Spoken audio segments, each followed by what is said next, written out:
जय श्री राम भक्तों स्वागत है आपका हमारा चैनल देववाणी में। भक्तों, आपको हमारी कथाएं कैसी लगती हैं हमें कमेंट करके ज़रूर बताएं और हमारे चैनल को अधिक से अधिक सब्सक्राइब करें। तो चलिए शुरू करते हैं आज की कथा।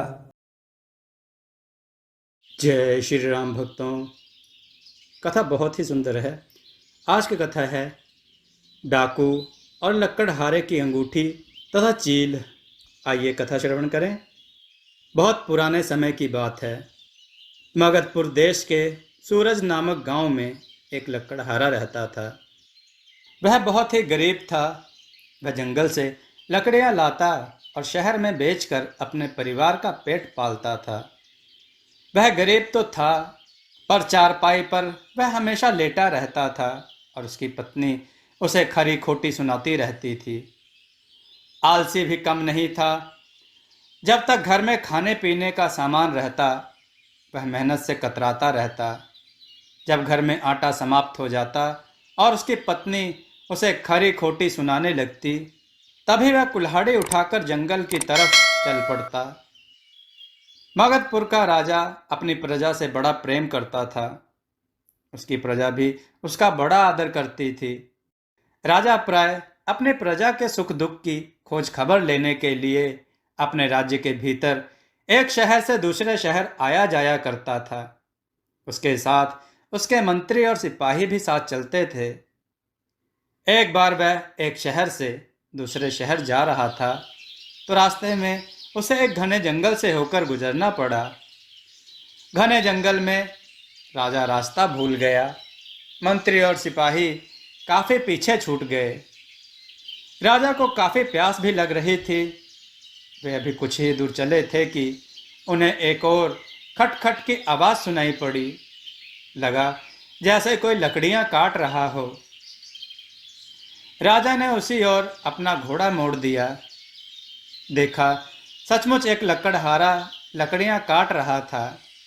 वह लकड़ियां काटने में इतना तल्लीन था कि वह राजा को आते हुए देख न सका। राजा ने ज्यों ही अपना घोड़ा उसके पास ले जाकर रोका, लकड़हारा एकदम से चौंक गया। उसने देखा सामने राजा घोड़े पर सवार होकर खड़ा है।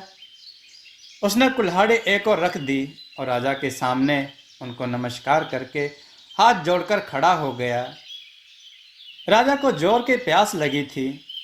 लकड़हारे को ज्यों ही यह बात मालूम हुई, वह तेजी से पेड़ पर टंगे हुए अपने छोटे से घड़े को उतार लाया। राजा ने खूब पानी पिया। पानी भी काफी ठंडा था। राजा जब पानी पी चुका तो उसने लकड़हारे और उसके गांव का नाम पूछा। फिर राजा ने हीरे से जड़ी एक अंगूठी लकड़हारे को इनाम में दी। अंगूठी पाकर लकड़हारा बहुत प्रसन्न हुआ। जब राजा चले गए तो वह सोचने लगा कि वह इस अंगूठी को अच्छे दामों में शहर में बेच देगा। इसके द्वारा उसे अपार धन मिलेगा। वह अपनी पत्नी और बच्चों के लिए शहर से नए नए कपड़े खरीदेगा। महीने के लिए खाने पीने का सामान का इंतजाम भी कर देगा। अब उसकी पत्नी उसे खरी खोटी भी नहीं सुना पाएगी और उसके वे मित्र जो उसकी गरीबी के कारण उससे दूर भागते थे, अब उसका अपमान भी नहीं कर सकेंगे। यही सोचता सोचता वह घर की ओर चलने लगा। उसने सोचा कि पहले वह अंगूठी के बारे में अपनी पत्नी को बतलाएगा और फिर बेचने शहर जाएगा। उसकी कल्पना अब ऊंची उड़ान ले रही थी। उसने मुट्ठी में अंगूठी को दबा रखा था। अभी वह कुछ ही कदम आगे चला था कि अंगूठी में जड़े हीरे की चमक देखने के लिए वह पुनः आतुर हो उठा। उसने चारों ओर देखा, कोई भी उसे देखने वाला नहीं था। लकड़हारे ने अंगूठी को हथेली पर रखा। अंगूठी में जड़ा हीरा बहुत तेज चमक दे रहा था। सोचा, यह तो सचमुच बहुत महंगी अंगूठी होगी। राजा की अंगूठी जो ठहरी। अभी लकड़हारा अंगूठी को देखकर मन ही मन खुश ही हो रहा था कि एक चील तेजी से आई और अपनी चोंच से लकड़हारे की हथेली पर रखी अंगूठी को झपट्टा मारकर ले उड़ी। लकड़हारे के तो जैसे होश ही उड़ गए। क्षण भर के लिए तो वह कुछ सोच ही नहीं पा रहा था। उसने बहुत दूर तक चील का पीछा भी किया, लेकिन चील अंगूठी को चोंच में दबाए आंखों से ओझल हो गई। लकड़हारा थक कर अपने घर लौट आया। उसके बीवी बच्चे उसका इंतजार कर रहे थे। घर में आटा तक नहीं था। लकड़हारा जब शहर से लकड़ियां बेचकर वापस आता था, तभी तो भोजन का प्रबंध हो पाता था। आज भोजन का प्रबंध ना हो पाने से सभी दुखी थे। लकड़हारे ने जब पत्नी को अंगूठी की बात बताई तो उसे भी बड़ा दुख हुआ, पर वह भी क्या करती। पड़ोस से कुछ आटा उधार मांगकर उस दिन उसने काम चलाया। दूसरे दिन प्रातः लकड़हारा अपनी कुल्हाड़ी लेकर जंगल की ओर फिर चल दिया। दिन भर लकड़ियां चीर कर उसने एक बड़ा सा गट्ठर तैयार कर लिया। वह उसे बांध ही रहा था कि जंगल में से उसे दूर से टापों की आवाज़ सुनाई पड़ी। उसने देखा राजा की सवारी आ रही है। वह कुल्हाड़ी एक और रखकर राजा के सामने हाथ जोड़कर खड़ा हो गया। राजा ने कहा, मैंने तुम्हें इतनी कीमती अंगूठी दी थी कि उसे बेचकर तुम आराम से रह सकते थे, फिर क्यों इतनी मेहनत कर रहे हो। लकड़हारे ने सारी कथा सुनाई और बताया कि किस प्रकार चील ने उसके हाथ से अंगूठी ले ली। यह कहते कहते लकड़हारे की आंखें छलछला गईं।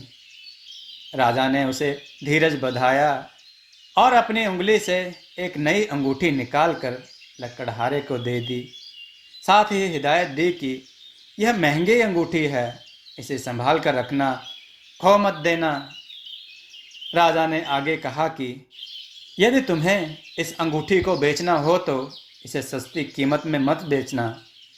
इसको बेचकर तुम जीवन भर आराम से गुजारा कर सकते हो। लकड़हारे ने राजा को बहुत बहुत धन्यवाद दिया। राजा और उसके सिपाही जब वापस चले गए तो लकड़हारे ने अंगूठी को अपने अंगोछे में लपेटकर कुर्ते के नीचे छिपा लिया और बिना लकड़ियां उठाए वह अपने कुल्हाड़ी लेकर गांव को वापस चल दिया। अभी वह हीरे से जड़ी अंगूठी के ध्यान में मगन तेजी से गांव की ओर जा ही रहा था कि सामने से डाकू आते दिखलाई पड़ गए।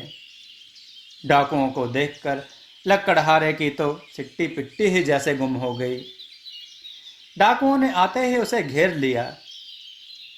एक डाकू को उसके फटे पुराने कपड़े देखकर दया भी आई, लेकिन डाकुओं के सरदार ने कहा कि यदि यह वास्तव में लकड़हारा है तो इसे जंगल से लकड़ियां लिए हुए आना चाहिए था। लकड़हारा इसका कोई जवाब ना दे सका।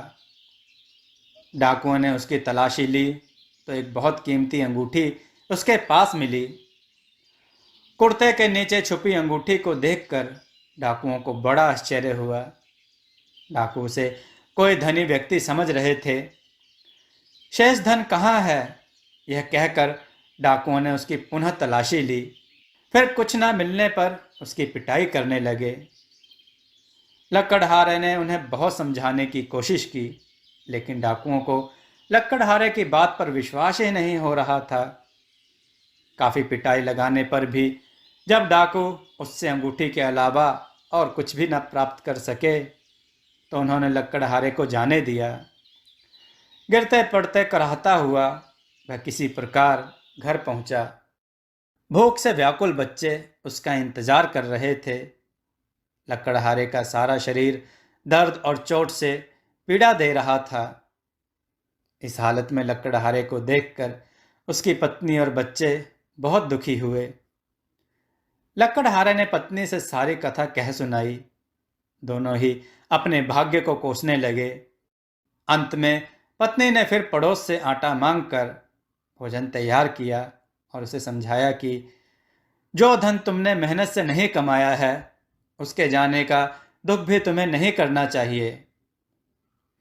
रात भर लकड़हारा दर्द के मारे ठीक से सो नहीं सका। वह अपनी गरीबी से भी तंग आ चुका था। पत्नी और बच्चों के पास अच्छे कपड़े भी नहीं थे। इसी कारण वह अपने मायके भी नहीं जा पा रही थी।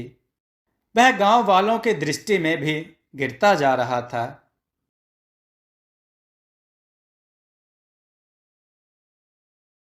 दोस्तों, आपको यह कथा कैसी लगी? अपने विचार और सुझाव कमेंट में जरूर दें। हमारी कथाओं को लाइक करें, हमारे चैनल को सब्सक्राइब करना न भूलें।